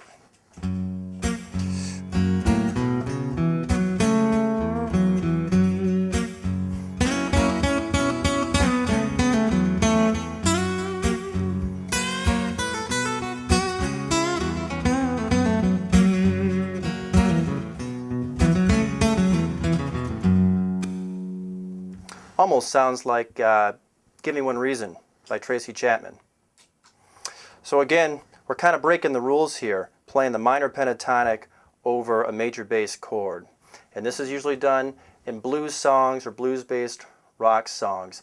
I should point out that while this can sound very cool when it's appropriate, it can sound equally as bad when it's not appropriate. So if you're not playing over a blues song, if you're playing over a song that really is just pure happy major, probably wouldn't want to try this technique. It just won't sound right. So the blues players like to play the minor pentatonic over both minor and major chords. You know, when blues players play major chords, they frequently would play dominant seventh chords. So a seventh chord would fall into the same category as major too. So here's an example where I might play a B minor chord together with some B minor pentatonic.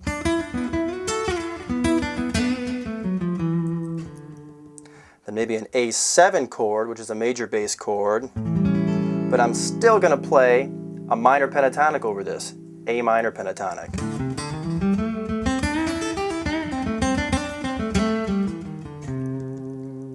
Here's a G7 chord, G7 minor pentatonic.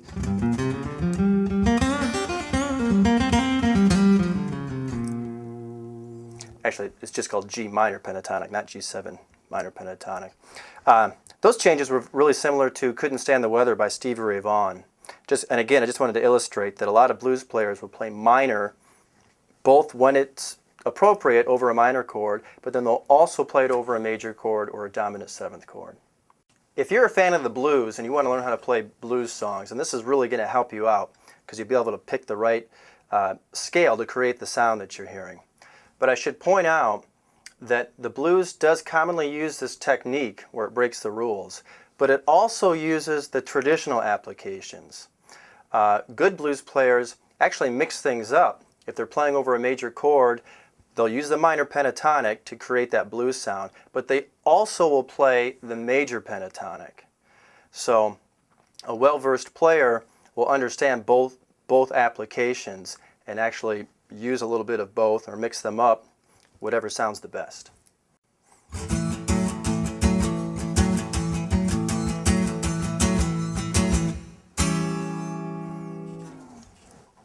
I'm going to give you one more example.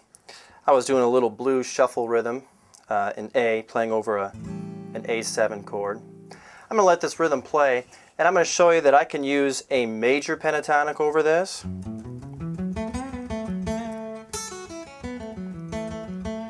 Along with the so-called, blues scale where you add in the extra note.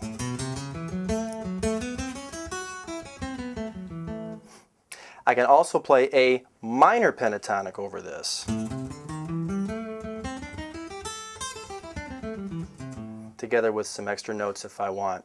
I'm actually playing two different keys, major and minor, over this, but as you can hear, it's possible to make both work.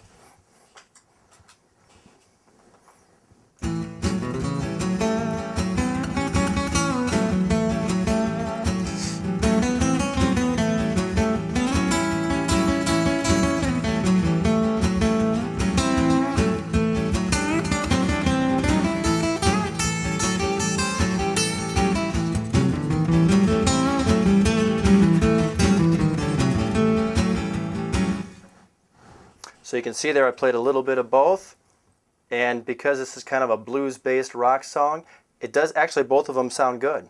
I want to zoom in here, and I just want to show you one more thing about using two different keys. Not only can you use them separately, playing the A major for a little bit, playing the A minor for a little bit, but you can also use them together.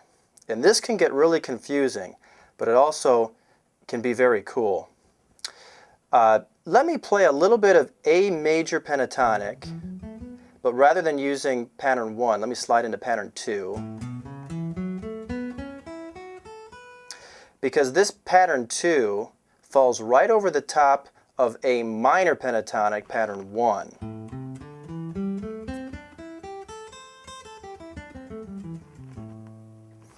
And you could actually combine A minor pentatonic and A major pentatonic and kind of make it its own scale. Let me just show you a little bit of this. I'm going to start up top here. Here's a minor pentatonic note, a major pentatonic note. This is in both. Minor pentatonic, major pentatonic, both. And just that little pattern there, you can get some neat sounds with that.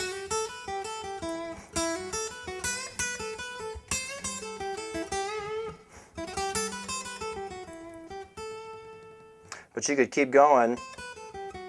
Here's a minor pentatonic note, major pentatonic, minor pentatonic, major pentatonic. How about that? If you add in the extra note from the so-called blues scale,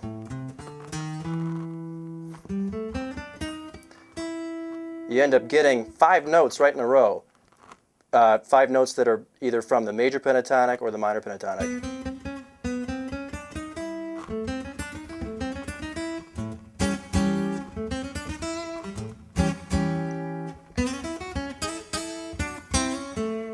You can do tricks where you play the minor note, the minor third, like from a minor chord, and the major third.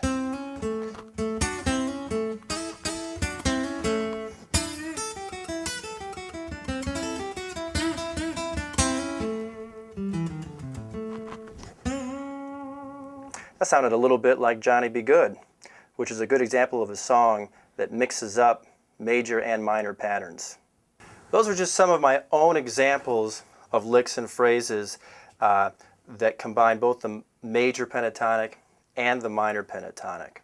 And I showed you just in one position, but of course this could happen in any key and in any position. You could combine any one of the major patterns with the minor patterns, depending on where they actually intersect. I don't think it's necessary that you go through and map out the whole fretboard and explore all the possible patterns that could be created when you mix the two. I would just let you get yourself get introduced to these patterns naturally as they come up in songs. So I just wanted to give you a brief explanation of what to look out for, because that is an application that does occur at times.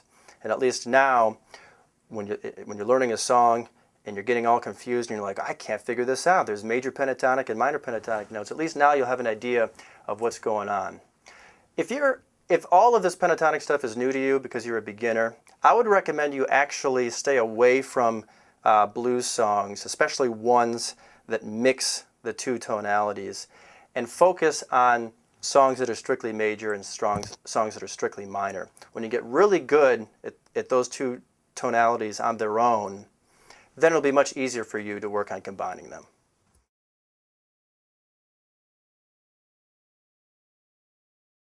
This concludes the pentatonic video. If you've made it this far, give yourself a round of applause. Don't forget to practice these patterns a little bit each day. You don't have to sit down and play them for hours on end, but try to put in at least 5 or 10 minutes and review the patterns each day. Work on some of the techniques that you learned, and remember to always play in different keys, transpose to different keys. Don't make the mistake of getting stuck in a rut because you've always practiced the scale patterns in the same key. Remember, learning the technical information is only going to take you so far. You've got to learn songs.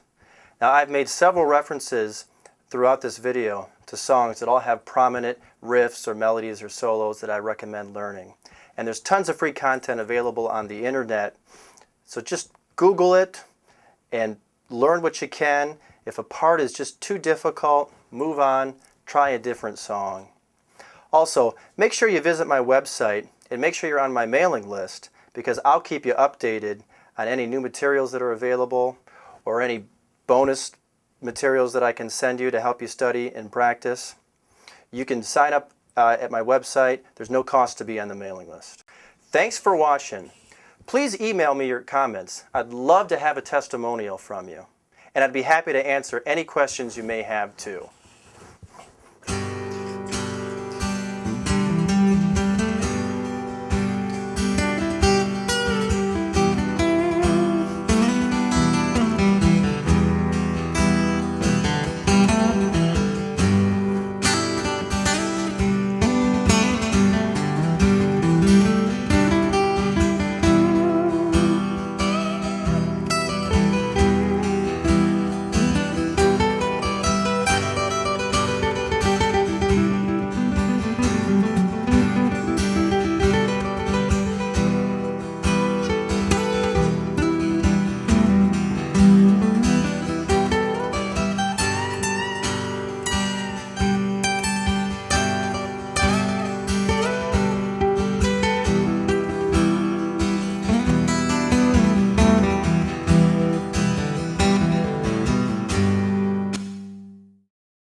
Let's tune up.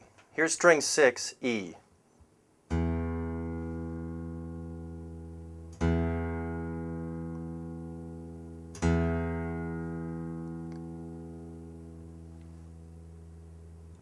String 5, A.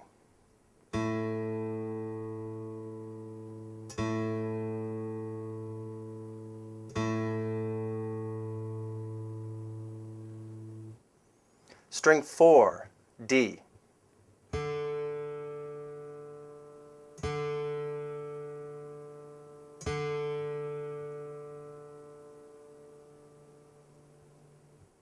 String 3, G.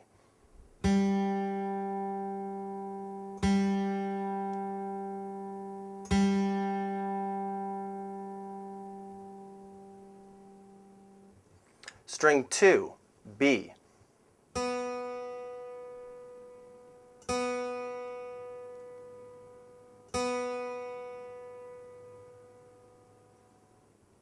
And string 1, E.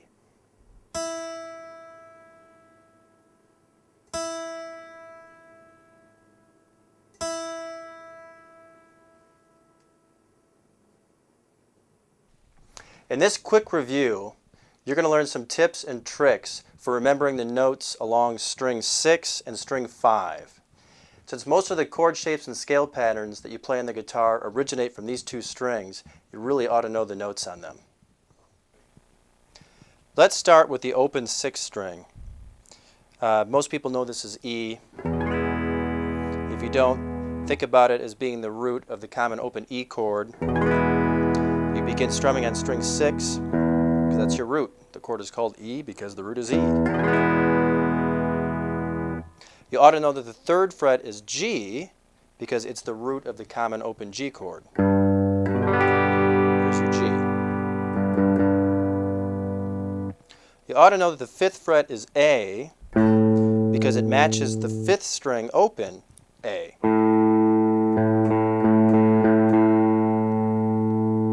Those are the same notes. That's why the 5th fret is used for relative tuning. So right off the bat, you ought to know that you've got E open, G at the 3rd fret, and A at the 5th fret. Now let's go in and fill in some of the spaces. F is a common chord. And maybe you didn't know that this version of F is really just a shorter form of a full bar chord. And here's your root F right here in the first fret. When you play a full bar chord F, you bar in the 1st fret. That's where F is on string 6.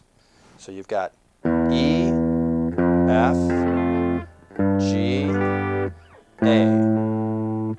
From here, the alphabet starts over. A, B, C. B and C are right next to each other. So E, F, G, A, B, C. You ought to know that the double dot, the 12th fret, is E again, exactly 1 octave higher than the same string open. So you've got A, B, C, E at the double dot, and D right in between. A, B, C, D, E. E, F, G, A, B, C, D, E. And then all the notes repeat from the 12th fret on as they did from the open string on. In other words, this first dot here after the open string is G, so this first dot here after the 12th fret is G, next dot is A, next dot is A, etc. I recommend you go through and quiz yourself on the notes in both directions. For example, and call them out as you go. E, F, G, A, B, C, D, E. And then try it backward. E, D, C, B, A, G, F, E. Remember, there's no space between E and F, and there's no space between B and C. That occurs on all strings, that occurs on all instruments. Once you have these notes memorized, come back to the video and we'll memorize the notes on string 5. Okay, let's go through and learn the notes on string 5. The 5th string open is A. It's the root of the common open A chord. When you play an A chord, you should begin strumming on string 5. That's where your root is. The 2nd fret is the root of the somewhat common B7 chord. So that'll help you remember that that note is B. The 3rd fret is C. It's the root of the common open C chord. There's your root C. The 5th fret is D, and it matches the 4th string open. That's why the 5th fret is used for relative tuning. So if you're already familiar with relative tuning and basic chords, you should really already know the notes along the 5th string, at least this far. A, B, C, D. E is at the 7th fret. E and F are right next to each other, always. E, F, G at the 10th fret. And when you get to the double dot, you're 1 octave higher than you started. We began on the open 5th string A. That's A at the double dot again. So A, B, C, D, E, F, G, A. You should go through and memorize these notes and quiz yourself on them. Don't forget to try to move backward as well. A, G, F, E, D, C, B, A. You can figure out the notes on other strings by using octave shapes. Let me show you what I mean. 3rd fret of string 6 is G. If you hold this note and then reach over 2 strings up 2 frets, that's G in the next octave. Both those notes are G. So the 5th fret of string 4 is G. And you can use this octave shape to trace any note from string 4 back to the 6th string. So for example, if you wanted to know what the 7th fret of string 4 is, just use the octave shape trace it back to the 6th string. Oh, that's A. So that's A, that's A. B, B, C, C, etc. You can do the same thing with your index finger on string 5. Here's C at the 3rd fret. If I reach over 2 strings, up 2 frets, there's C an octave higher. So you can figure out the notes on string 3 by tracing it back to string 5. C, C, D, D, etc. If you want to figure out a note on string 2, you're going to have to trace it back a couple different ways. For example, let's say you want to figure out what the note is at the 6th fret of string 2. Well, this octave shape is not going to work because of the way the guitar is tuned. You actually have to reach an additional fret. This note on string 2 is identical to this note. Well, is the same note. They're not identical. They're different octaves. And this note is F. So here's F, F an octave higher, F, F an octave higher. You can do that for string 1 as well. For example, here's C on string 5, C an octave higher. If that's C, there's C an octave. Notice I have to reach up an extra fret there. You can figure out the notes on string 1 easily because string 1 is tuned to E just like the 6th string, so all the notes are the same. E, F, these are both G's, A's, B's, etc. Okay, once you know the notes on strings 6 and 5, once you know where the natural notes are, you can fill in the blanks with sharps and flats. So for example, here's an F at the 1st fret, here's a G at the 3rd fret. This note in between is either called F sharp, meaning 1 higher than F, or G flat, meaning 1 lower than G, etc. So all the frets in between the notes will either be sharp or flat, depending on what notes you're on. If you're on string 5, here's C, here's D.